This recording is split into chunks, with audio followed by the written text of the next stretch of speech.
guys, good morning. My name is Sofia Santos. Welcome back to my channel. Today's video is going to be all about habits.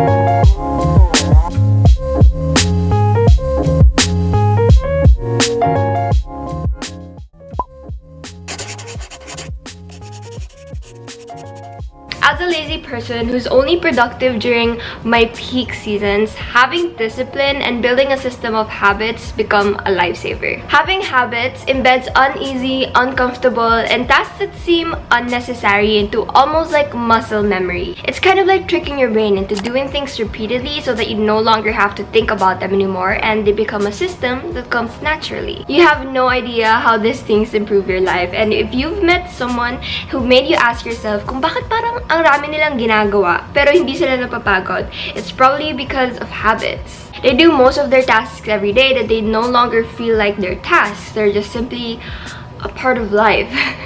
I don't know about you, but I want and need to build better habits this year. So today, we're going to talk about the list of habits I'm planning to do every day or every week for this year. Let's get right into it. Number 1 is meditation. You may even notice how the emotions affect your physical body. And as you let whatever is simply be,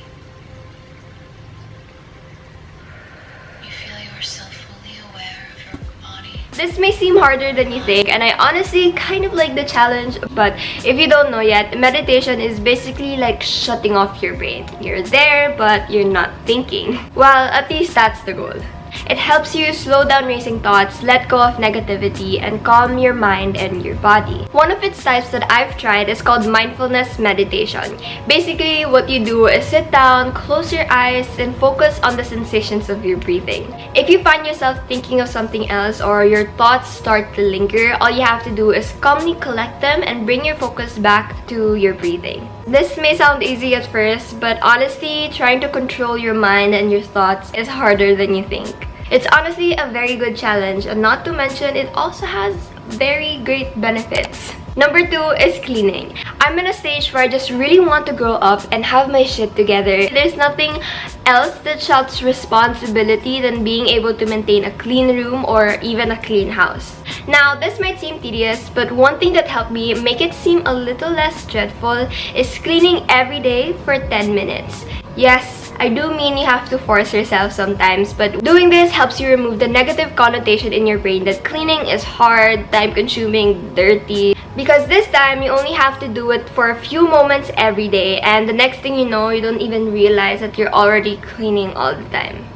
Forcing yourself for 10 minutes to do things that you need to do but don't want to do is actually a very good idea because it gets your juices flowing, and when you start something, you'll probably want to finish it anyways, so it's kind of tricking your brain again.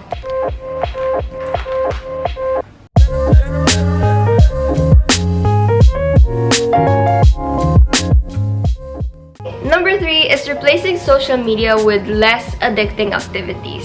It's important that you become more intentional with trying to stop your borderline social media addiction. So if you're like me and you often find yourself scrolling on Twitter for a little bit too long and that you can't even let go of it to do something else, I stop, acknowledge that I'm being weird and stupid, and actually do something else. One thing that is very hard though when it comes to social media is stopping. It doesn't have an end cue.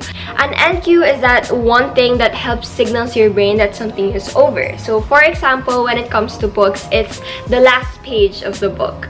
Once you reach that part, you close it and then you rest. But unlike that, social media goes on forever, and it's honestly designed like that. It's built to make you addicted to it. So please don't fall into the trap like me. One thing that helped me slowly transition my way out of it is listening to podcasts. It helps me slow down a little bit because I'm able to do something else while listening and still keeping my brain engaged. You know how social media kind of hypes up your brain and makes you think of 100 things at once. I often find myself panicking when I try to stop abruptly, so listening to podcasts and slowing down little by little helps a lot. So with that, here are some of my favorites. If you're looking for adulting advices from dealing with a financial crisis to dealing with fake friends, Adulting by Joyce Spring is the best podcast out there. I've listened to this for so long now, and it's both relaxing and very informative, so yeah. Second is Sky Podcast. This one is for meaningful chatter, life advices, and for cheerful and happy stories about family. This is by Slater Young and Chris Oy. They recently had their baby and they're very rich and they have a great house. So anything that they have to say about life, I'm gonna take note of. And lastly, the Wonderful Beautiful podcast is rather new. It's by Angel Veridiano. She's a girl who talks about patriarchy and feminism and just important shit in the most funniest way. So it's so entertaining to just hear her talk about random stuff. Moving on to number 4, it's plants. I don't know about you, but plants give me purpose. It kind of gives me a reason to wake up every day, to water them and put them into a less sunny area. And it's also super satisfying to see them grow. Science says that it's good for your mental health and for the environment, I might add. It kind of makes you feel less claustrophobic because it unconsciously reminds you of the outside world, and I think during the COVID times, a lot of people will appreciate that. Additionally, it's also very, very patient. All you have to do is find the perfect plant for you, and it's not supposed to be too much of a hassle. You just have to take care of it a few moments every day, and you're done.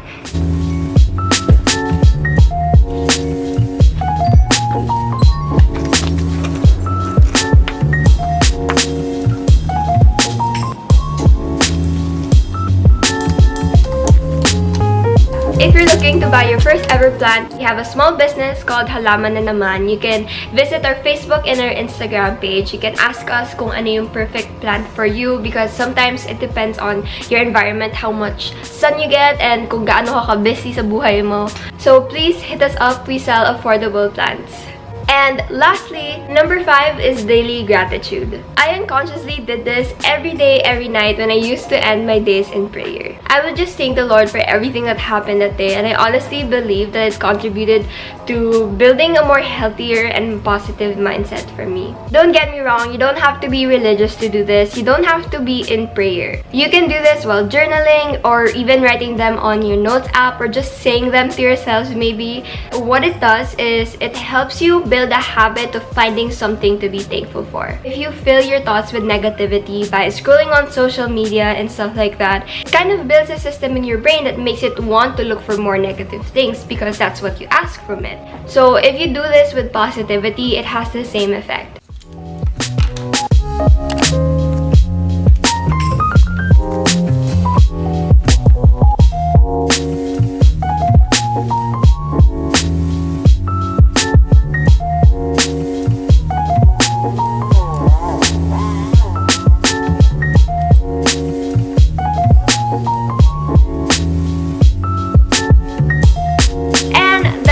Thank you so much for watching, and if you have more healthy habits in mind, make sure to comment down below. I'd be super happy to read them.